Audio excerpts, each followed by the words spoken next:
Hi everyone, Monika kitchen হোমে সবাইকে স্বাগতম। দেখো, কাঁকরোলের ভর্তা বানাবো, তাই জন্য কাঁকরোলটা আমি এইভাবে কেটে নিয়েছি, আর রসুন নিয়েছি আর কাঁচা লঙ্কা।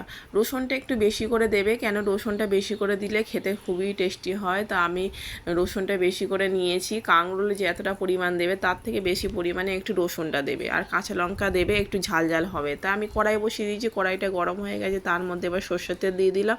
সর্ষের তেল দিয়ে গরম হওয়ার অপেক্ষা থাকতে হবে। গরম হয়ে গেছে তেলের মধ্যে আমি দিয়ে দিলাম কাঁকরোল, রসুন আর কাঁচা লঙ্কা একসাথে আমি সবগুলো তেলের মধ্যে দিয়ে দিলাম, সব উপকরণগুলো। আপনারাও যে কাঁকরোলটা নুন হলুদ দিয়ে মাখিয়ে নিয়ে দিতে পারেন, আমি নুন হলুদটা মাখাতে তখন স্কিপ করে গেছিলাম, তা মাখাতে ভুলে গেছিলাম, ওই জন্য মাখানো হয়নি। তা আমি তারপরেই নুন হলুদ দিয়ে দিলাম।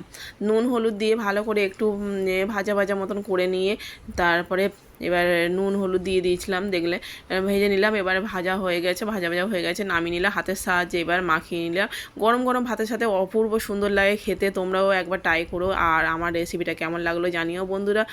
আর এইরকম হবে, জাস্ট সেই লাগে, সেই কি বলবো তোমার, অসাধারণ খেতে লাগে, অসম্ভব। এই ভর্তাটা গরম গরম ভাতের সাথে অসম্ভব সুন্দর লাগে। কেমন লাগলো জানিও। Bye bye.